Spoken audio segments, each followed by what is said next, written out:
ผู้เจออ่อนน้องในไว้ตาเธอเตรียมใจสิใจมาย้อนตรงทำปิ่นซึ่งน้องนางนิดหน้าสายโห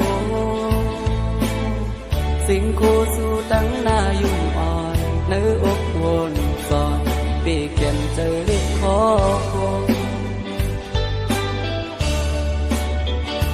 ขอความอ่อนอันสายมาย้อนต้องทำใน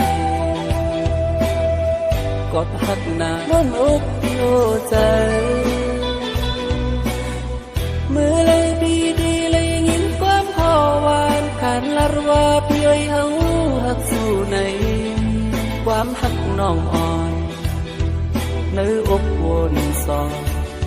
ไว้กาปันลุกใจเธอตัวจำก็ใจสู่ซ้ำทุกวนอยู่ไกลผู้เจออ่อนใจซ้ำลุกไม่เหมือนไปหรือสิสู่น้องเอ้ยเธอก็เจอใจ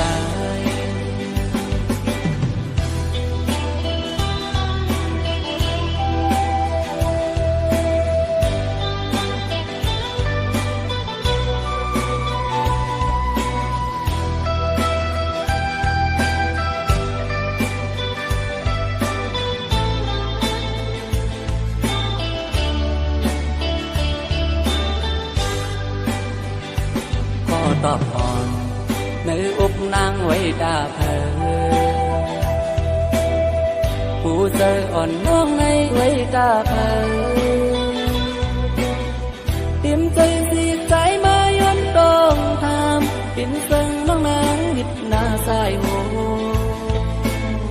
สิ่งคู่สู่ตั้งหน้ายุ่งอ่อนเนื้ออกวนสอนปีเขียนเจอเล็กขอ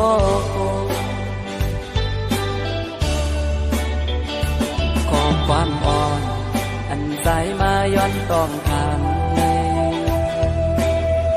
กดหักหน้าล้นอกอยู่ใจมือเลยดีเลยยินความขอหวานขันลารว่าพี่อ้อยเฮาหักสู่ในความหักน้องอ่อนเนื้ออกวนสอนไว้กาปันลุกใจเธอตัวจำพอเจอสู่ซ้ำทุกคนอยู่ไกลผู้เจออ่อนใจซ้ำลุกไม่เหมือนไปหรือสิสู่น้องเอ้ยเธอก็เจอใจ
ก่อนเลย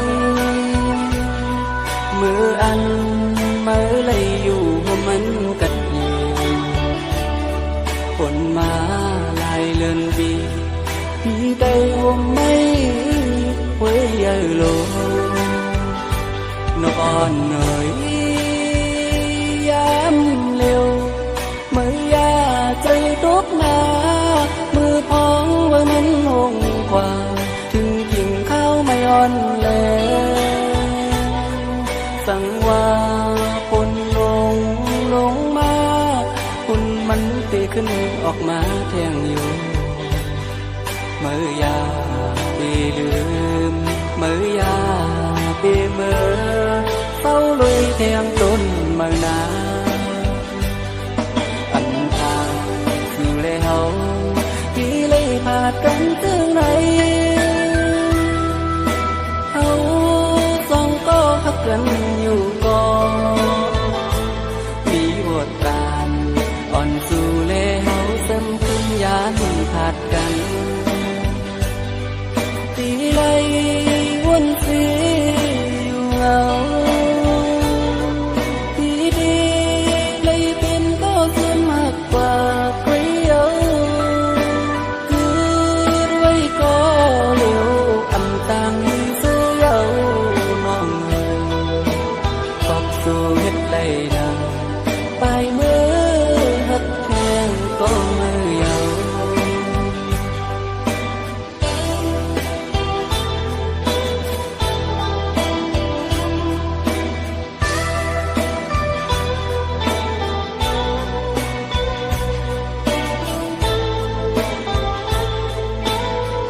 มาแข่งอยู่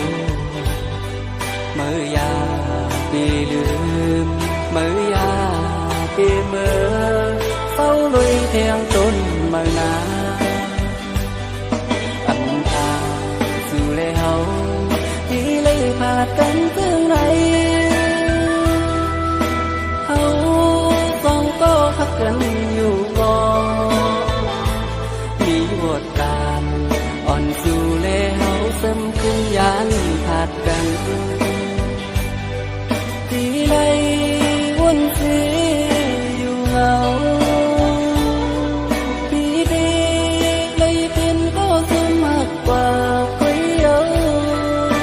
คืนไว้ก็เร็วคำตังเสื้อเยาน้องน้อยตอบสู่เฮ็ดไรดังไปเมื่อหักเพียงก็ไม่ยัง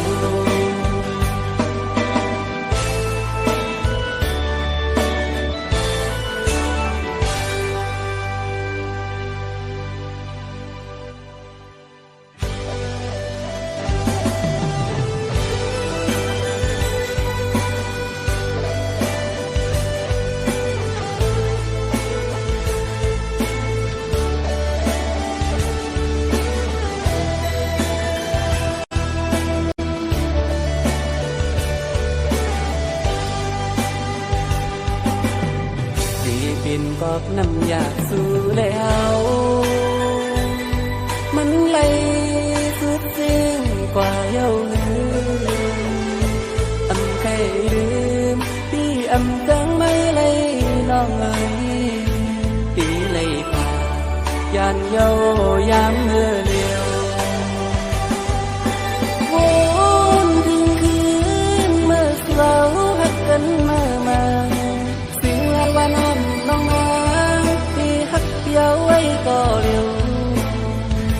เขาหักกันสู้กันไม่พาดยาอยู่มองเสยวนถึงสู่เยาวนางวนคืนเอาเลยคิดสั่งต่อกันอันหันนี้ลองตั้งพิดอันเยอะโลถึงปีปอเลยเจ็บทักเนื้อใจสู้ปานก็ถึงตายที่ดีต้องเอาไว้เป็นตอนสอง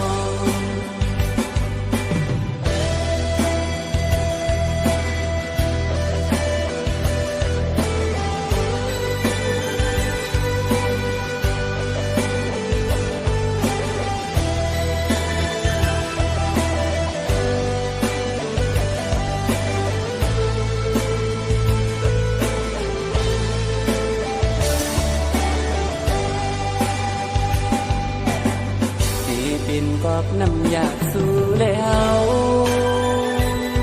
มันไหลสุดสิ้นกว่าเย้าลืมอำใครลืมพี่อำจังไม่เลยน้องเอ๋ย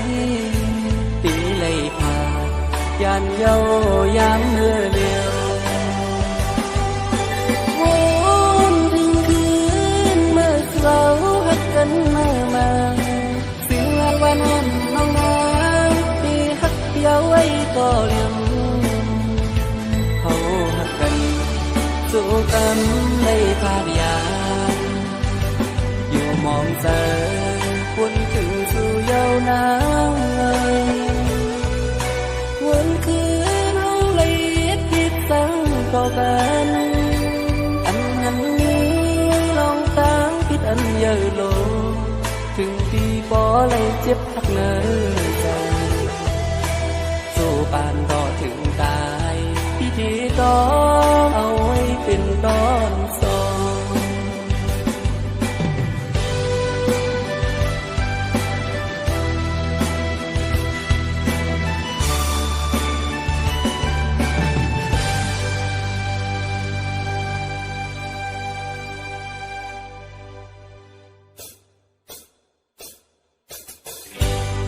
เ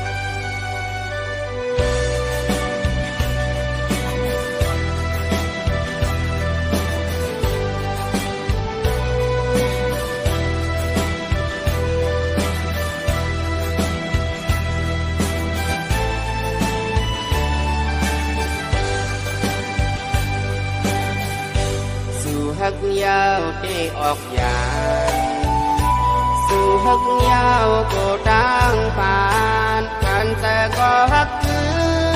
มขึ้นเจมันนำไหลเพราะไงอยู่ที่ไหนสาดีโกหน้าดังรักสู่น้องในเหมือนมิตรวนอ่อนตกมาเป็นกรรมปัญหากาอย่าใส่ตังคนเดือดไหมอ๋อเป็นติดหน้าสาวน้องเลยว่าเปิดสายพี่ยังมีเงินก็เปิดสายพี่พานาสานาน้องจึงสั่งนางฮักยาวขึ้นสั่งกว่าเป็นสั่งเด่นนางเฮ็ดไรเจอนางไหน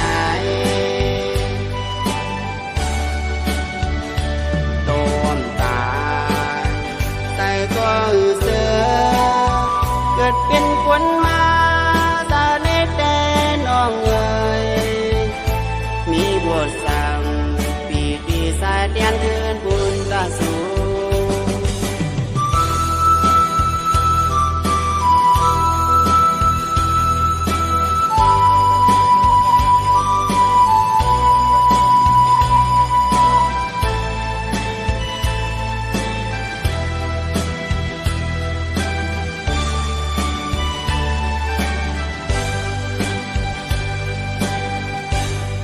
ฮักยาวที่ออกยานสู่ฮักยาวก็ดังผ่านกันแต่ก็ฮักลืมขึ้นเจมันนำไหลเพราะไงอยู่ที่ไหนสาดีโกหน้าดังรักสู่น้องในเหมือนมิตรวนอ่อนตกมาเป็นกรรมปัญหากาอย่าใส่ตังคนเดือดไหม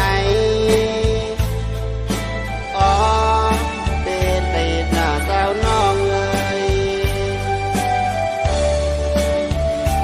ก็เปิดสายพี่ยังมีเงินก็เปิดสายพี่พานาสานาน้องจึงสั่งนางฮักยาวขึ้นสั่งกว่าเป็นสั่งแด่นางเฮ็ดไรเจอนางไหนโดนตายใส่ก็เสือเกิดเป็นคนมาสาเนตแต่น้องเอ๋ยมีบทสั่งปีดีสายเตียนเทินบุญตาสูมีบทสั่งให้อยู่ที่ไหนสา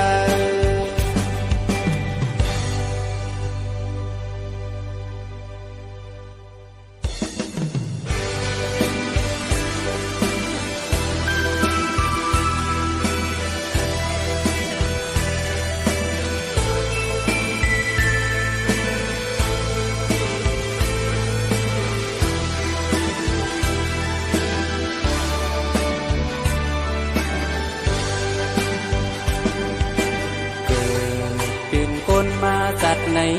แดงใครบ่นออยู่เลยจอนไปวันตายใส่เคยเฮาตรงคนหนึ่งเหมือนนั้นตึกไหลยังแหงอันรอดตายเพราะว่าคนจัดในแดงนอนในเมืองบอนลูกกำพาคนนี้เจอนั่งเรียนเพียงลองตาลีเลยอยู่เลยจอเนื้อมันอันเลยเพียงอยู่กูวันขอนั่งเรียนในคุยเอาทุกลองคุยโจเจอคำพลาตาลาอันสั่งสอนดีอ่อนกันเอาคู่ส่งดูสิแกลองให้ขึ้นเอาตา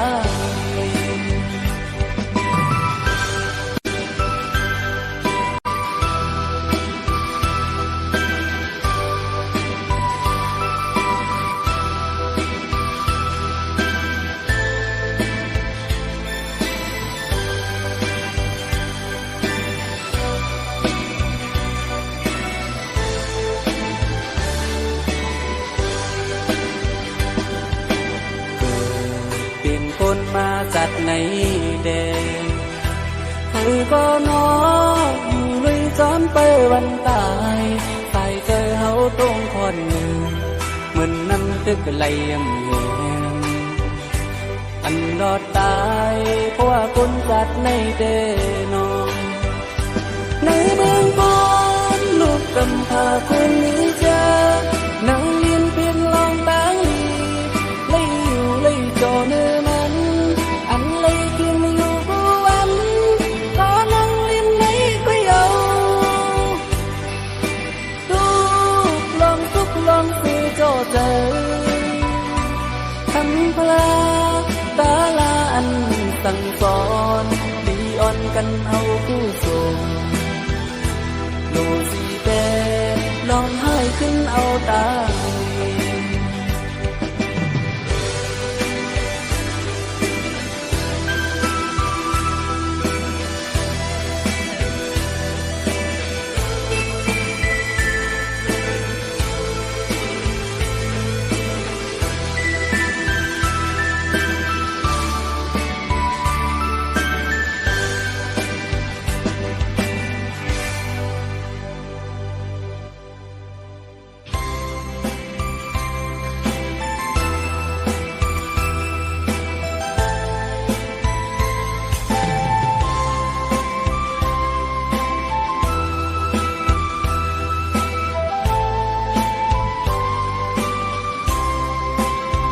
สายน้ำกุกเยอะที่มันเวียงเมืองกุกโจเจอย้ำมือเดียวขาดใจมาพึ่งเขาเดินนางดินกันขึ้นในถ้ายมน้ำกุกเข้าไว้ที่เลยขึ้นเหตุจึงหือเอามือวันขาดใจหอมยุกตั้งหูน้ำเลลินอีกเจ้าเมืองกุกควรดีตั้งไม่อันปันเธอถ้าใจวันสู้ก้าวไว้ขอให้เมืองกูขึ้นเยอะเดียวเจอยอมเจอเส้นทางยังไม่ตามุกยุมเดียวแค่นขาเฮ็ดเป็นเฮาอีที่กำตาลุกลันเสียนเด็กไป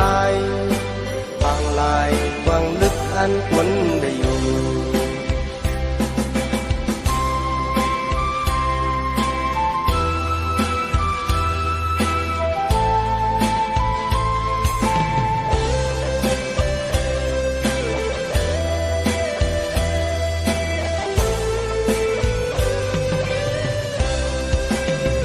สายน้ำกุกเยอะที่มันเวียงเมืองกุกโจเจอย้ำมือเดียวขาดใจมาพึ่งเขาเดินนางดินกันขึ้นในถ้ายอมน้อมกุกเข้าไว้ที่เลยขึ้นเหตุจึงหือเอามือวันขาดใจหอมยกตั้งหูน้ำเลลินอีกเจ้าเมืองกุกควรดีตั้งไม่อันปันเธอถ้าใจวันสู้ก้าวไว้ขอให้เมืองกูขึ้นเยอะเดียวเจอยอมเจอเส้นทางยังไม่ตามุกยุมเดียวแค่นขาเฮ็ดเป็นเฮาอีที่กำตาลุกลันเสียนเด็กไปบางลายกว้างลึกอันควรได้อยู่ที่กูสั่งลุกเห็นใจเอาไว้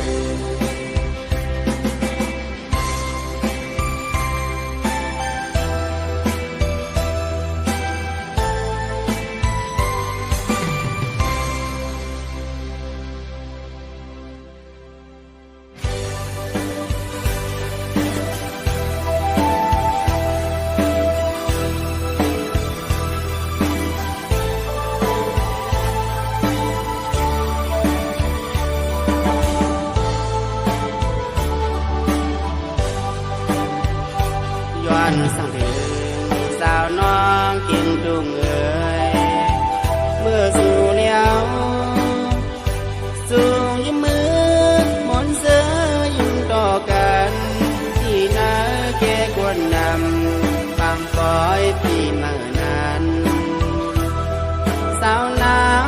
หุ่มฟ้าแก้มหลอกอ่อนยิ้มต่อบนปีโซปานวลนางเออันหักใจอยู่ไหนที่ตัวยิ้มอยู่ก่อโอ้ยเลยดังกับโกบที่โอสาโซไปยานสาวน้องเมื่ออยู่ไกลสาวน้ำน้องยันเสตอมแลที่ไล่ป่า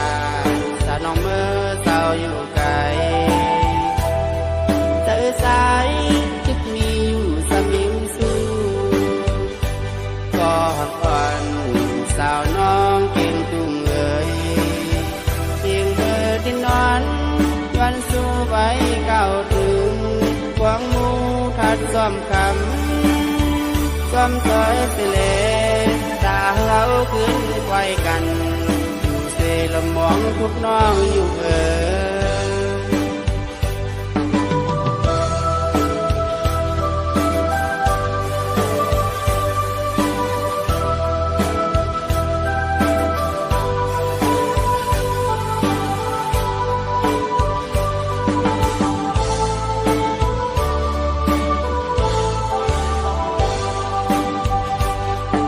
ที่ตัวยิ้มอยู่ก่อโอ้ยเลยดังกับโอบที่โอสาโยไปยานสาวน้องเมื่ออยู่ไกลสาวนางน้องยันเทตอมแลที่ไล่ป่าสาวน้องเมื่อสาวอยู่ไกลเธอสายจึกมีอยู่สมิมสู้ก็หักอ่อนสาวน้องเก่งตุ้งเอ๋ยเสียงเธอที่นอนย้อนสู้ไว้เก่าถึงหวังมูทัดซ้อมคำซ้อมซอยเสลตาเราขึ้นไกวกันอยู่เสละมองทุกน้องอยู่เอ๋ย